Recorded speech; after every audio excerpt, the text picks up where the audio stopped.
Just what an incredible game. Just it's a nail biter. We had two solo homers, obviously, and tied that thing up. And, um, you know, Christian Franklin's really been struggling at the plate. We've all been talking to him and trying to motivate and pump him up. And he hadn't gone crazy. And that at bat he had with 2 outs. And I don't know how many pitches he saw, but he ended up drawing a walk. And that got it going. And, I don't know how it went down from there. Maybe another walk, pitch and change, and then a walk to Opitz, who already had a 2-0 count on him. And then obviously the wild pitch. I think Charlie knew that he just threw a wild pitch. He was probably going to get him a fastball, and he got it right down central, and he hit it as hard as you could hit it. And that's the loudest I've ever heard this stadium. I've been in some crazy games here, but that was incredibly loud. And but obviously, what a clutch performance by Kevin Kopps. He just kept fighting us, and felt like he got better as the game went on. And coach would talk to him pretty much every inning, and down in the tunnel they would discuss it. We thought we were going to let him go to the 7th. He wouldn't let us take him out. He had a quick inning, goes back in the 8th. We were like, okay, we're going to take him out, and we'll probably bring Wicklander in for the 9th. Scored runs. Kevin said, I'm going back out. And, what an incredible college pitcher. All right. Let me know if you've got questions in the chat. Tom Murphy, lead us off.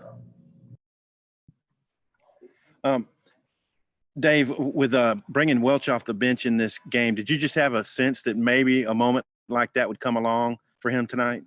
Well, I've been kind of just trying to figure out the lineup. You put your hitters in there, and I had Charlie in there yesterday with, it didn't go real well. Slavin's not hitting right now. Franklin's wasn't seeing it very good. And that's the middle of our order. And I just told the coaches this morning that I was going to go with the guys that helped us win some big games as far as the lineup. I brought up the Tennessee game with Gregory hitting in the 9 hole. He got the big hit, at Tennessee. And, just said, I'm going to bring Charlie off the bench. I'm going to have a guy off the bench because I felt like Nebraska was going to just keep matching up after, Povich was out of there, because we knew that he was starting. We knew last night after the game that's who they were going to start. And we figured they were going to let him go until he showed him he couldn't go anymore. And he did a nice job early. He stuck it to us. But it was hard for me not to put Charlie in there against that left-handed pitcher. But I just felt like we were going to get a shot later in the game if we could keep it close. Our plan was Wiggins to go 3-4. It didn't quite work out. Kevin give us what he's got. Hopefully we could keep it close. We didn't know what the score was going to be, and then we were going to try to finish with a couple of guys. And Wicklander wanted the ball. He told us he wanted the ball, and he was one of them. And, Charlie I came down when they brought the lefty in with the 2-0 count. They turned Casey around to right-handed. I went down the steps and I said, Charlie, if Casey gets on, you're hit. And a couple pitch later, he was there and he was ready to go, and laid off a bad pitch. And then you saw what he did to that pitch. He hit it as hard as you can hit it. And just I felt like he was going to get a chance to pitch hit tonight. Did I know that was going to happen? Obviously not. And just one more from me. What was Povich doing to keep you guys off stride? And then how big was the Opitz home run to break that spell, and then the Moore home run? Yeah, really good question. So he was busting our right-handers in, and we knew that. But he was pitching away a little more than we thought he was, and he was spinning the breaking ball, and he was getting ahead of every hitter. It was like, you feel like if you're hitting and you make the first out on the first pitch, it starts to get frustrating for everybody around. But he was getting ahead of us, 1-0 or 0-1, 0-2, and 1-2, and he had some quick innings. I don't know, and then with Opitz, obviously Casey has 1 home run going into the game. We've seen Casey hit a bunch of balls out of here, but I haven't seen him go down and hit a line drive right-handed that hard. He went down and smoked that ball into the green seats over the bullpen on the line. It lit our dugout up, because all of a sudden, man, we're only down 1 run. And kind of for our dugout, what's new? We're always down 1 run in the middle of the game. And so it was kind of like normal territory. and we felt like the momentum switched over to our dugout a little bit. And Kevin kept throwing up zeros, man, and that's what did it. We knew we were going to break out, and Kevin gave us that opportunity. Bob? Dave, nobody's on, 2 outs. Looks like it's going to go the ninth tide. And, just what do you think about the way you guys just rallied, the way y'all did in that inning? I mean, that's the way it happens sometimes. You think, because I've been on the other end of that. You're thinking, man, I got 2 quick outs. I got a hitter down 1-2, and I'm already over there thinking about, how I'm going to score in the ninth inning or whatever the situation is. Next thing you know, Franklin's fouling off pitch after pitch after swinging and missing a lot, being super frustrated. And, he got to 2-2. He fouled one off his foot. And then it went to 3-2. I don't know if he fouled another one off. He ended up taking a walk, man. It pumped our dugout up. And just that he had a good at bat. I mean, we didn't know we were going to score 4 runs. We were just hoping to score 1, hoping somebody would hit ball in the gap. And then sure enough, I don't know, I guess Robert walked, and then Opitz went 2-0, and then the fireworks started. And it was amazing. And this is yet another, if you look at playing Nebraska, it took 2 out of 3, so it's like another weekend series win for you. I mean, obviously this is the biggest one of the year. Just what do you think about that? You guys haven't lost a series in 2 years. It's unbelievable, honestly. And I told the team they were amazing. And, they just keep finding a way, and they keep fighting, and we get to hang out at least another week. And we know that we're going to play North Carolina State, and they're probably one of the most offensive teams in the country, and they're hot. And we figured that's who was going to win that regional. We all projected it. And Kevin, 185 pitches. I'm lousy at math, but Andrew helped me with that. So, I mean, what do you think about that? It's pretty incredible. I did a little research on some of this stuff, and I looked at Florida's reliever in 18, had 37 appearances. I think Kevin has 31 now. Kevin has more innings, but I kind of comparing him to that a little bit. The difference is Kevin's 24. That individual is 21. And, I talked with coach about it, just making sure we're doing the right thing. And Kevin's like, you're doing the right thing. I'm fine. Give me the ball. It's got great arm action, short, quick, strike throwing machine. And, I don't know, I mean, the kid's a warrior. He wouldn't let us take him out of the game. And yeah, I know that we have the final call there. But this is a team, and they want Kevin on the mound. Kevin wants to be on the mound. I might have a couple more, but I'll turn it back to Kyle. Thanks, Dave. Let me know if you've got questions in the chat. Nate? Yeah, Dave, especially after the 3 errors last night, how big was the defense tonight? I mean, they made all the plays. It was, we got a lot of ground balls, especially when Kevin came in there. I mean, they had a couple fly balls the outfield, and, they hit 2 or 3 balls that were hit pretty good. One of them was right back at Kevin that he fielded like off his glove and maybe his chest. But they made all the plays. Battles had some really nice plays on some slow rollers and choppers, and the grass is kind of wet from the rain today, and it started coming up there. And I just really liked the way the infielders attacked the baseball and really, really handled it. And obviously not giving them any extra bats was big in us winning the ball game. Thank you. Hutch?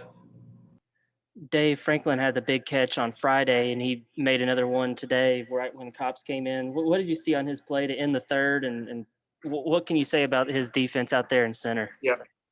Well, what I see is he's not taking his at-bats to the field, and he's frustrated, big time, obviously, but he goes out there and he plays a professional center field and does his job and makes play after play. I mean, he's been as good in center field as anybody we've ever had here. If you look at all the highlight catches, I mean, it's been amazing. He goes back and gets it. He comes and gets it. He goes side to side, and in game 1, he saved at least 2 runs. We'd have been down 5-0 after 3, and he saved that, and we came back and scored a bunch of runs. And tonight, that ball gets down. You never know what's going to happen there. But what a great defender.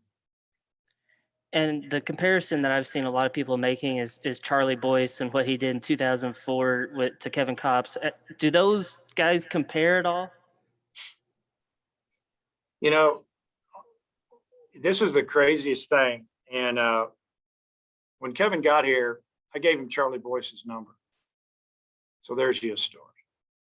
And because Charlie Boyce was very intelligent, right-handed pitcher, and Kevin's the same way. And that's kind of what I do sometimes.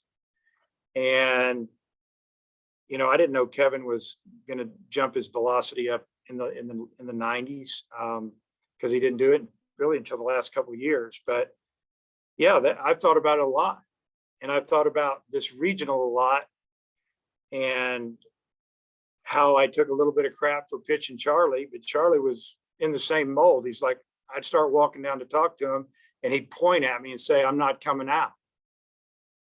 And it was almost the same feeling, only Kevin's too polite to do that. And he just would tell Coach, I feel great. I'm not coming out. I'm good. I'm good.